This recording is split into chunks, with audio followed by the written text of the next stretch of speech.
प्रणाम किसान भाइयों। आज हम आए बाराबंकी के पलही गांव में प्रणाम उत्तर प्रदेश परियोजना के तहत मिलेंगे आनंद मौर्य जी से इनके फार्म पर।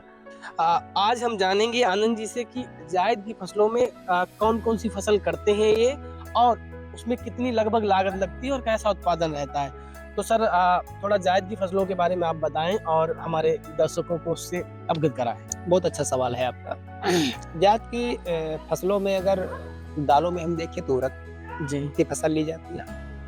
सब्जियों में देखें तो उम, लौकी की फसल है, भिंडी की फसल है, हाँ तरबूज, खरबूजा की फसल है। जी ये सब जायद के अंतर्गत आती है। मैं उड़द भी मैंने करके देखा है और लौकी तो मैं सब्जी में हमेशा करता हूँ। तो लौकी की अगर बात आती है तो उसके जो कभी-कभी क्या होता है कि लोग खेत में सीधी बुआई करते हैं और कभी-कभी क्या होता है कि हम नर्सरी उगा लेते हैं फरवरी मार्च माह में और फिर उसको हम डिपाई कर देते हैं। जी तो इसके लिए भी हमको बीज शोधन करना पड़ता है। तो बीजामृत मात्र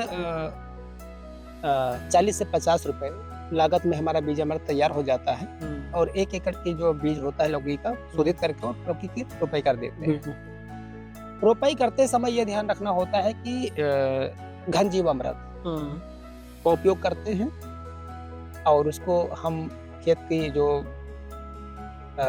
जुताई मयाई करते हैं खेत को बनाते समय उसको उपयोग करके और फिर हम जो है नाली मार करके लौकी को रोपाई कर दिए। लौकी में जब हमारा फल और फूल आने लगा जी उस समय हम सिंचाई करते समय जीवामृत का उपयोग करते हैं। जी और विशेष चीज क्या है कि जो खट्टी छाछ है जी उसका हम उपयोग करते रहते हैं जिससे कि जड़ में जो प्रकोप आता है वो ना आ पाए। जो तने में आता है प्रकोप, कभी कभी पत्तियों में फंगस आ जाता है, ये सब चीजों से बचाव दिलाता है। जी बाबा और कहीं ना कहीं अगर बात आती है कीड़ों की जी तो इसमें हम सीधे जी ब्रह्मास्त्र का उपयोग करते हैं। ब्रह्मास्त्र। हाँ, उसकी ब्रह्मास्त्र बनाने में हमको लगभग 400 से 500 रुपए का जो है खर्च आता है। और जी। हमारा ब्रह्मास्त्र ये ऐसी चीजें हैं ब्रह्मास्त्र की, हम उनको एक समय बना करके लगभग 3 से 4 महीने तक रख सकते हैं और अपनी फसलों पे समय पे छिड़काव करते रहते हैं। तो इन सब चीजों के उपयोग से कहीं ना कहीं हम अपनी लागत को कम कर लेते हैं और जो हमारा सब्जियां हैं वो शुद्ध तैयार होती हैं। बार बार किसान को मार्केट नहीं जाना पड़ता है, जिससे कि किसान का जो फालतू का पैसा है वो बर्बाद होने से बच जाता है। सर, अब हम बात करेंगे कि इसमें लागत, जैसे बीजामृत का आपने बता दिया 40 से 50 रुपए में 1 एकड़ का लौकी के लिए हो जाएगा।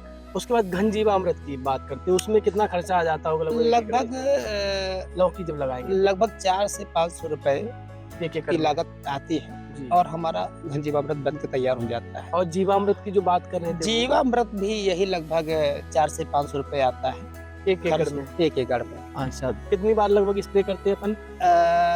स्प्रे करने का क्या है, जब भी हमको टाइम मिला सप्ताह में 1 बार हम स्प्रे कर दिए। उसमें कई प्रकार के सूक्ष्म पोषक तत्व पाए जाते हैं। उससे हमारी जो फसल है वो निरंतर फल फूल देती रहती है जी। क्योंकि कहीं ना कहीं नाइट्रोजन की भी मात्रा पाई जाती है। तो हर प्रकार से हमारी फसल को पोषकता मिलती है, जिससे कि हमारी फसल शुद्ध एवं तरोताजा बनी रहती है। ठीक है सर, जो आपने जो दवाई बताई है डालने के लिए, तो लगभग हमें लगता है 1000 रुपए भी नहीं लग रहा होगा अगर लौकी का देखा जाए जिस हिसाब से आप बता रहे हैं। अगर देखा जाए, मैंने पहले भी बताया और मैं पुनः फिर बता रहा हूँ कि कुछ चीज़ें किसान के घर पे स्वयं मिल जाती हैं। जी कुछ चीज़ें अगर नहीं मिल पाती हैं तो हमको दूसरे किसान से साझा करनी होती है। जी। उनके पास भी नहीं है तो फिर हमको बाजार से, जैसे गुड़ का जो है तो कभी कभी किसान के पास स्वयं होता है और कभी कभी उनके पास स्वयं नहीं होता तो हमको मार्केट से लेना पड़ता है। तो ये सब चीजें आदान प्रदान है, क्योंकि ये मैंने जो विधि बताई है ये प्राकृतिक खेती से रिलेटिव विधि है और इसमें ज्यादातर चीजें हमको प्रकृति के द्वारा मिल जाती हैं, किसानों के घर की चीज़ें मिल जाती हैं, तो वही है, यही एक इसका सीधा सा फार्मूला है कि हमारी लागत कम होने में सहायक। जी, ठीक है सर, बहुत-बहुत धन्यवाद। दर्शकों का भी बहुत-बहुत धन्यवाद।